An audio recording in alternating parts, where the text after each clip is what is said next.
మీరెళ్ళి ఉన్న పని ఏమైందిరా? క్షమించండి బాస్. మన ముఖ్యమంత్రి గురించి తప్పుగా రాసిన ఆ జర్నలిస్టులను బలత్కరించకపోగా ఎస్పీ ధర్మేంద్ర అడ్డుపడ్డాడు బాస్. దానితో మేము పారిపోవచ్చాం బాస్. ఈ రాజ్గాన్ పేరు చెబితే పోలీసుల వెన్నెముకలు వణుకు పుడుతుందిరా.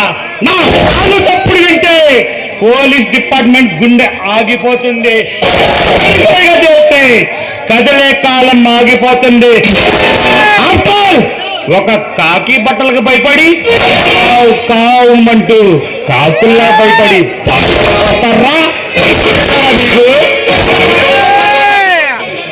వాడు చాలా పరాక్రమంతులు ఉన్నారు బాస్. వాడు పరాక్రమంతుడు అయితే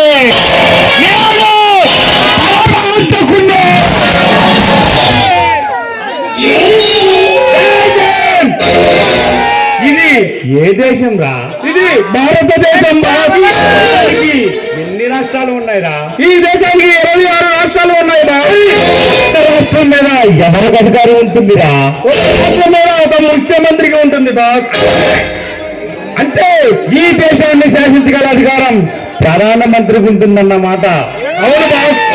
మరి అంత పవర్ ఉన్న ప్రధానమంత్రి దగ్గరికి నేను వెళితే వాడి సీటు నాకు ఇచ్చి నా ఎడమకాల పక్కన కూర్చుని చేస్తారా?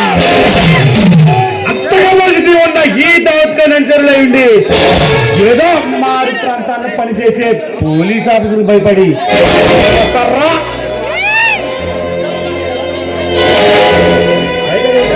క్షమించండి బాస్. బాస్, ఆ ఎస్పీ ధర్మేంద్ర గారు కావాలరా? అలాగే బాస్.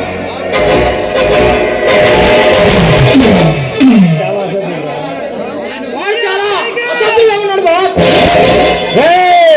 నా ముందు నా శత్రువును పొగిడితే ప్రాణాలు తీస్తా.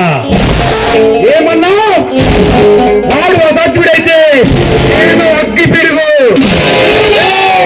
కాన్వెంట్ పిల్లాడి దగ్గర నుంచి కాలేజీ కుర్రాడి వరకు, కార్మికుడి దగ్గర నుంచి నాయకుడి వరకు, కాఫీ మేస్త్రి దగ్గర నుంచి టాటా బిల్లా వరకు కరెన్సీ నోటు చూపిస్తే వంగి వంగి తయారు చేస్తారా? కానీ వాడు చాలా దేశభక్తి గలవాడు బాబు. తమిళనాడులో నన్ను ఎదిరించే 4 ఎమ్మెల్యేలు అడిబజార్లో నరికి పడేస్తే అని అడిగిన నా కొడుకు ఏ ఒక్కడూ లేడు. అంత తమ్మున్న నా ముందే ఎవడి గురించో గొప్పగా చెప్తారా? తిరిగి సన్నాసుల్లారా, మీరు నా ప్రాంతంలోనే కాదురా, ప్రాణాలతో మిగిలి ఉండకూడదు. మీ అందరికీ ఒక్క ఛాన్స్ ఇస్తున్నా.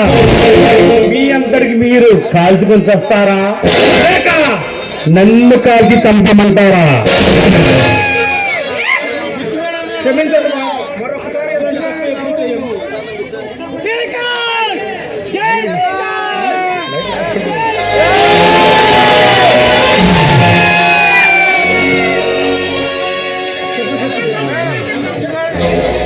ఆ ఎస్పీ ధర్మేంద్ర గారిని చంపి మీ ముందుంటాం బాస్.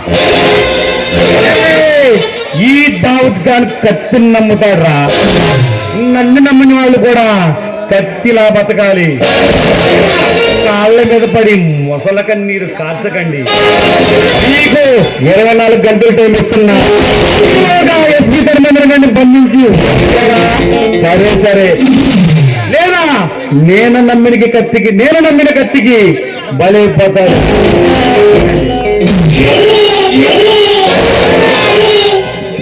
ఎస్పీ ధర్మేంద్ర, ఈ రోజుతో నీ చాప్టర్ కి ఫుల్ స్టాప్ పెట్టబోతున్నా. కాచుకో.